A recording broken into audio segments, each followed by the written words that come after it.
প্রিয় শিক্ষার্থীরা, তোমাদেরকে আজকের নতুন একটি ক্লাসে স্বাগত জানাচ্ছি। আমি মোহাম্মদ ইব্রাহিম, প্রভাষক হিসাব বিজ্ঞান বিভাগ, বোয়ালখালী সিরাজ ইসলাম ডিগ্রি কলেজ। আমরা আজকে যে অধ্যায়টা নিয়ে আলোচনা করতে যাচ্ছি সেটি হচ্ছে হিসাব বিজ্ঞান প্রথম পত্রের চতুর্থ অধ্যায়। চতুর্থ অধ্যায়, এটা আমাদের অধ্যায়টার নাম হচ্ছে রেওয়ামিল। তোমরা সাধারণত যারা কমার্স বিভাগ থেকে এসএসসি পাস করছো তারা সবাই জানো এই অধ্যায়টি হচ্ছে তোমাদের মধ্যে যতগুলো অধ্যায় আছে তোমাদের হিসাব বিজ্ঞান বইতে, তার মধ্যে সবচেয়ে সহজ অধ্যায়গুলোর একটি। আশা করি তোমরা মনোযোগ সহকারে একটু দেখবা এবং শুনবা, পরে অনুধাবন করার চেষ্টা করবা। কোনো কিছু বুঝতে সমস্যা হলে কমেন্ট বক্সে লিখে লিখবা। দেখো, আমরা যে অধ্যায়টা নিয়ে আলোচনা করতে চাচ্ছি সেটা হচ্ছে রেওয়ামিল। আমাদের সাধারণত যদি জিজ্ঞেস করা হয় রেওয়ামিল মানে কি, বা রেওয়ামিল বলতে তুমি কি বুঝো, তখন আমরা কি বলবো? দেখো, আমি এখানে একটা সংজ্ঞা লেখার চেষ্টা করেছি। সেটি হচ্ছে কোনো নির্দিষ্ট তারিখে দুতরফা দাখিলা পদ্ধতির গাণিতিক শুদ্ধতা যাচাই করার জন্য নগদান বই এবং খতিয়ানের জায়গাগুলোকে নির্দিষ্ট ছকে ডেবিট এবং ক্রেডিট আকারে সাজিয়ে যে বিবরণী প্রস্তুত করা হয় তাকে রেওয়ামিল বলা হয়। তাহলে যে জিনিসগুলো আমরা একটু নোট করার চেষ্টা করব সেটা হচ্ছে রেওয়ামিলটা তৈরি করা হয় কোনো নির্দিষ্ট তারিখে, অর্থাৎ এটা হিসাবকালের শেষে করতে হবে। হিসাবকালের মধ্যখানে প্রথমে এরকম কোনো নির্দিষ্ট বিধান নাই, যে কোনো দিন প্রস্তুত করা যায় কোনো নির্দিষ্ট তারিখে। কেন প্রস্তুত করা হয়? দুতরফা দাখিলা পদ্ধতির গাণিতিক শুদ্ধতা যাচাই করার জন্য। তাহলে দ্বিতীয় যে বৈশিষ্ট্য সেটি হচ্ছে যে কি, এটা প্রস্তুত করা হবে গাণিতিক শুদ্ধতা, হিসাবের যে গাণিতিক আমরা যে টাকার অঙ্কগুলো লিখি সেই গাণিতিক শুদ্ধতা যাচাই করার জন্যই আমাদের রেওয়ামিল প্রস্তুত করা হয়। কি দিয়ে প্রস্তুত করা হবে? নগদান বই এবং খতিয়ানের জের। তাহলে প্রস্তুত করার জন্য দুটি জের লাগবে। একটা হচ্ছে আমাদের নগদান বই করি আমরা জানো, সেটার নগদান ব্যাংকের এবং নগদের যে উদ্বৃত্ত থাকবে সেই জের, এবং প্রত্যেকটা হিসাবের নামে আমরা একটা করে খতিয়ান হিসাব প্রস্তুত করি। সেই খতিয়ানের যে জেরগুলো থাকবে এই জেরগুলোকে ছকে কীভাবে সাজাবো? ডেবিট এবং ক্রেডিট আকারে সাজাবো। ডেবিট এবং ক্রেডিট আকারে সাজিয়ে আমরা যে বিবরণীটা প্রস্তুত করব তার নাম হচ্ছে রেওয়ামিল। তাহলে আমরা আরেকবার আজকে একটু বলি। দেখো, আমাদের যখন রেওয়ামিল কি, রেওয়ামিল কাকে বলে, এরকম যদি তোমাকে কেউ জিজ্ঞেস করে তাহলে সেই জিনিসটা তোমাকে মাথায় রাখতে হবে, যেটা হচ্ছে রেওয়ামিলটা হচ্ছে একটা নির্দিষ্ট তারিখে প্রস্তুত করা হয়। উদ্দেশ্য হচ্ছে দুতরফা দাখিলা পদ্ধতির গাণিতিক শুদ্ধতা যাচাই করা। তারপরে এটা তৈরি করা হয় নগদান বই এবং খতিয়ানের জেরগুলোর সাহায্যে। এগুলোকে ডেবিট এবং ক্রেডিট আকারে সাজিয়ে একটা বিবরণী প্রস্তুত করা হয়। তাহলে আমরা দেখো এখানে যে ছকটা করেছি সেই ছকের মধ্যে দেখা যাচ্ছে রেওয়ামিলের কলামের সংখ্যা হচ্ছে 5টি। সেই 5টি কলাম কি কি?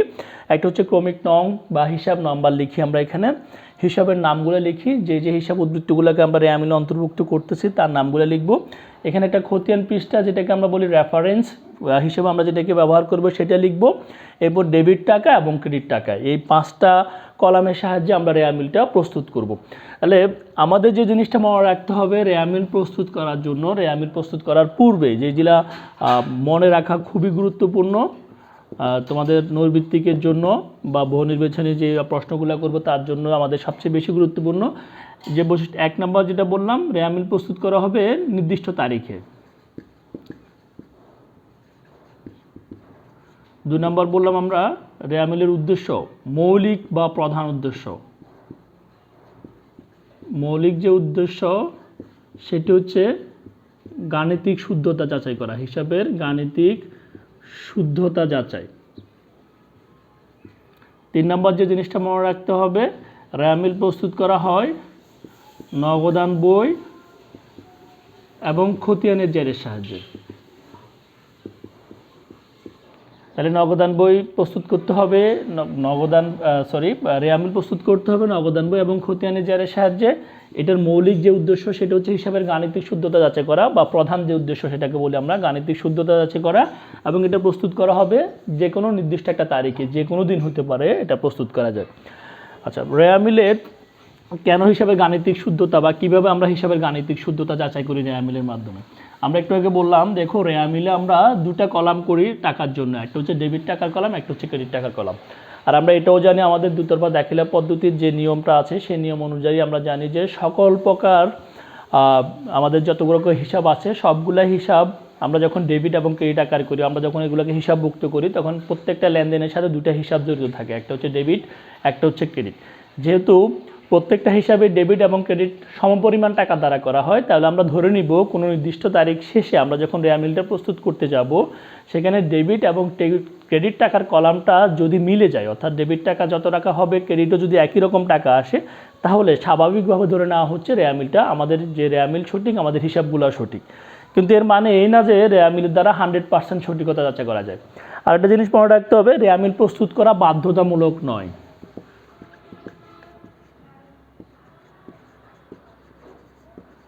অর্থাৎ কোনো প্রতিষ্ঠান যদি মনে করে আমি রেয়ামিল প্রস্তুত করব না, তাহলে সে রেয়ামিল প্রস্তুত না করে সরাসরি ফাইনাল অ্যাকাউন্ট করতে পারে। এটা প্রস্তুত করা বাধ্যতামূলক না, এটা শুধুমাত্র নিজেদের স্যাটিসফ্যাকশনের জন্য প্রস্তুত করা হয়। এরপর যে জিনিসটা মনে রাখতে হবে সেটা হচ্ছে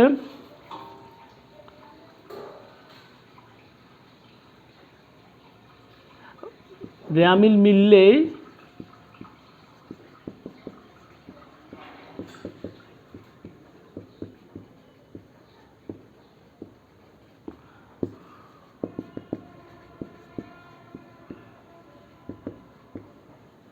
যদি রেয়ামিলের ডেবিট এবং ক্রেডিট পাস মিলে যায়, তারপরেও তোমাকে 100% সঠিক এই অঙ্কটা সেটা বলার কোনো অবকাশ নেই। তাহলে রেয়ামিলটা প্রস্তুত করা বাধ্যতামূলক না। এবং আরেকটা জিনিস মনে রাখবো আমরা, সেটা হচ্ছে রেয়ামিল হিসাবের কোনো অংশ নয়।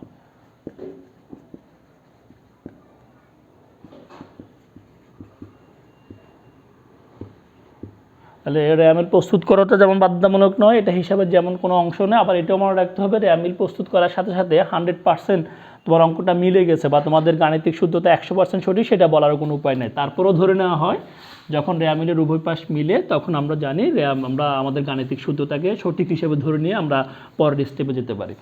এরপর আমাদেরকে যে জিনিসটা মনে রাখতে হবে, আমরা জানি রেয়ামিলের ডেবিট দফাসমূহ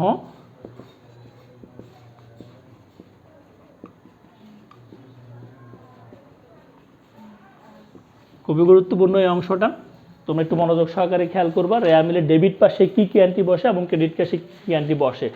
আমরা জানি আমাদের আধুনিক পদ্ধতিতে আমরা হিসাবগুলোকে 5 ভাগে ভাগ করছিলাম, সেটা তোমাদের মনে আছে। সেটা হচ্ছে আমাদের আয়, ব্যয়, সম্পদ, দায় এবং মালিকানা সত্ত্ব। আমরা যখন হিসাবগুলো ডেবিট ক্রেডিট আকারে সাজানোর কথা বলছিলাম, সেখানে আমরা বলছিলাম সাধারণত সকল প্রকার সম্পদ এবং খরচ ডেবিট উদ্বৃত্ত প্রকাশ করে। আয়, দায় এবং মালিকানা সত্ত্ব বা মূলধন সাধারণত ক্রেডিট উদ্বৃত্ত প্রকাশ করে।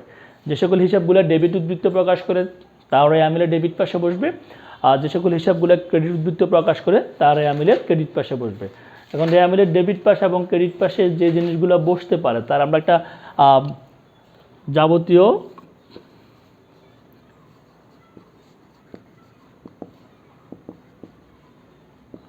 আমরা সকল প্রকার খরচ রেয়ামিলের ডেবিট পাশে বসাবো। সেই খরচগুলোর মধ্যে আমরা যদি একটু কয়েকটা দফা উল্লেখ করি, ক্রয়, পরিবহন, বেতন, ভাড়া, বিমা, অফিস খরচ, প্রদত্ত সুদ, প্রদত্ত বাট্টা ইত্যাদি যত রকমের খরচ আছে সকল প্রকার খরচ রেয়ামিলের ডেবিট পাশে বসবে। দ্বিতীয় যে দফাটা মনে রাখতে হবে, যাবতীয় সম্পদ, অর্থাৎ যত রকমের সম্পদগুলো আছে সবগুলো সম্পদই তোমার রেয়ামিলের ডেবিট পাশে বসবে। তো আমরা যদি কয়েকটা সম্পদের নাম লিখি, সুনাম, ভূমি, আসবাবপত্র, দেনাদার, ব্যাংক জমা, নগদ তহবিল, এই সকল প্রকার সম্পদসমূহ ডেবিট পাশে বসবে। এরপর আমাদের যে জিনিসগুলো বসবে, অগ্রিম খরচসমূহ,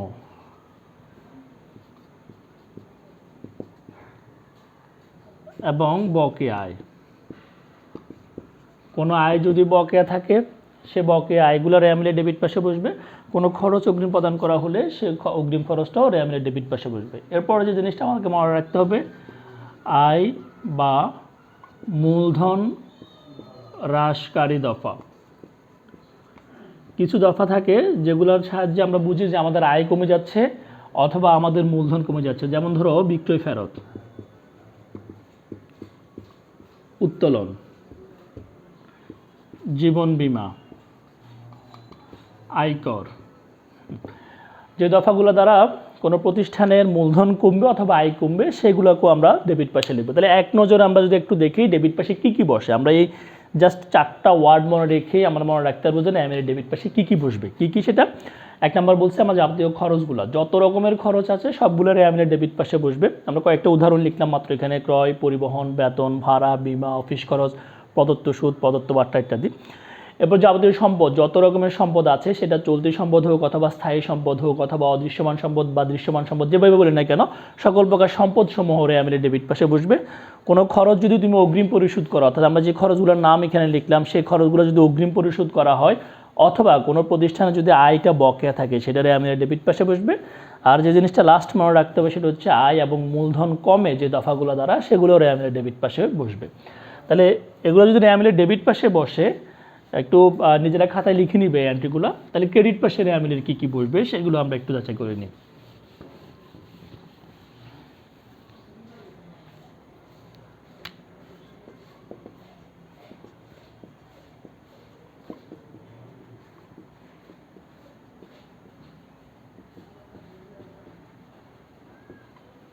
তাহলে ক্রেডিট পাশে কী কী বসবে আমরা এক নাম্বার যদি বলি, যাবতীয় আয়সমূহ। তাহলে ব্যয়গুলো ডেবিট পাশে বসছে, এখন আয়গুলো আমরা ক্রেডিট পাশে লিখব। তাহলে সেই আয়গুলোর মধ্যে কী কী থাকতে পারে আমাদের, সেই আয়গুলোর মধ্যে থাকতে পারে আমাদের বিক্রয়, প্রাপ্ত বার্তা, বিনিয়োগের সুদ, শিক্ষানবিশ সালামি,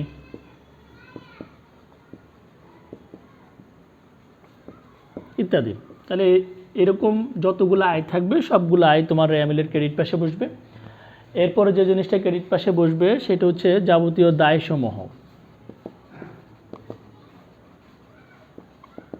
তাহলে যাবতীয় দায়গুলোর মধ্যে আমাদের কী কী থাকতে পারে, সঞ্চিত তহবিল,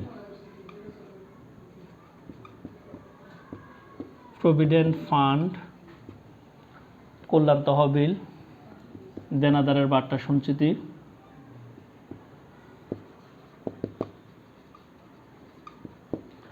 তারপর ধরো শেয়ার অধিকার,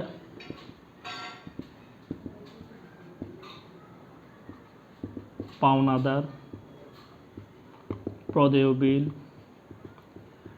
ইত্যাদি। যতগুলো দায় থাকবে সকল প্রকার দায় তোমার ক্রেডিট পাশে বসবে। এরপরে আমরা মূলধনগুলোকেও দায় বলি, মূলধনটাও আমাদের ক্রেডিট পাশে বসে। ওকে, এরপরে আমাদের যে জিনিসটা মনে রাখতে হবে, বকেয়া খরচ এবং অগ্রিম আয়। বকেয়া খরচ এবং অগ্রিম আয় সমূহ ক্রেডিট পাশে বসবে, এবং যে সকল দফা দ্বারা খরচ হ্রাস অথবা সম্পদ হ্রাস পায় সেই দফাগুলোও আমাদের ক্রেডিট পাশে বসবে। যেমন ধরো তোমার ক্রয় বার্তা, তারপর সম্পদ বিক্রয়, ক্রয় ফেরত,